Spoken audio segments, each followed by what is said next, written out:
Tell me, what's your issues with what Mr. Horton said? Well, the issues of what Mr. Horton said are really, it's a nonsense for the debate that's developed, because gender reassignment surgery has been sorted out years ago. The National Health Service on the island have approved this type of surgery years ago. All this particular bill does is it gives those people who've had their gender reassigned legal status in law, so that their birth certificate reflect their new gender. If they are a male, then they become a male. If they've had surgery to go to a female, then their birth certificate be recorded as a female. So it just gives their legal status in law, and that incidentally is their very being, because that is the person that they were trapped in. That's their sexuality was what their whole purpose is. It's their whole life. It's vitally important for that person to have their gender accepted by the state, and that's what this does. It gives their gender acceptability in law. Do you think Mr. Horton got the wrong end of the stick then?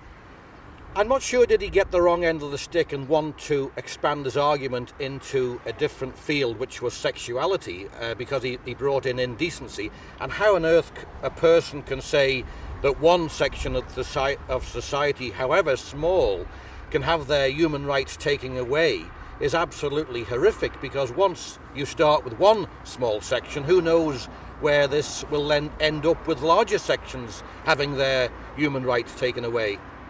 Were you surprised with his comments? Oh, extremely so. I did expect some debate on the subject, and it's right and proper that there is debate. But to come out with the comments and the views that Mr. Horton has done does surprise me. Now, he got no support at all in the House, did he, that day? No, he had no support at all, and I was very, very pleased that our two senior politicians, the Chief Minister and the Treasury Minister, give us unanimous support, and the Chief Minister said, we are doing this because it's the right thing to do, and that heartened me enormously, and I think it should have heartened all the people affected enormously as well. Now, this story's travelled outside the Isle of Man. What effect do you think it's had on the Isle of Man's perception in the greater community? Oh, I think it'll have a very negative effect on the Isle of Man, and it will raise all the negativity that's occurred in the late 80s, early 90s over the decriminalisation of homosexuality. And of course, that we mustn't forget that we are not just talking about bills and acts of Parliament.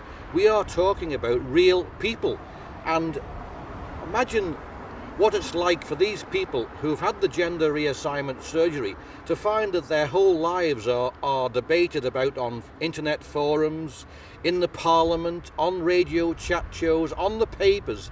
It's their whole personality, it's their personal personality that I feel that is a big issue. Now, he isn't seeming to retract what he's said. He seems to be sticking by what he says, and he says he's got support of his constituents. Well, I'm sure he has the support of some of his constituents. I doubt with the timescale involved he has been in touch with every single constituent, because I do know that there is LGBT people within his constituency. So I'd be very, very surprised that these LGBT people within his constituency would say, yes, John, you're doing a great job, and this small section should not have their human rights legislation extended to them. Do you know if there's actually any people involved who are transsexuals on the Isle of Man? Do you think there are people here that this will affect? I think there's yes, I think it will not only affect current transsexuals who've had the op, it will affect those people who are thinking about the op and are very, very confused as to themselves in any event. And as I say, to have their very personal sexuality splashed about in the public forum, I think is a tragedy. Do you think this will just go away now, or do you think you're going to have to lobby him and try and get him to understand your views? No, there's no point to lobby Mr. Horton. He's entitled to his views, and I would support his ability to have his views. It's just a pity he has such extreme views. But it must be again heartened that 20 years ago it was a very hot potato, the whole thing. Now it seems almost just nobody else was bothered really. Well, why should people be bothered? It's, as I keep on saying, it's a personal issue to the person. It's not something that has happened. I remember Dominic Delaney and others saying that there would be homosexuals walking down Strand Street swinging handbags and wearing high heels. Well, just shows how things haven't changed. It just hasn't happened like that, unfortunately. Do you want more swinging of laws to make it more in favour of things, or do you think did the gay community get a fair deal on the Isle of Man?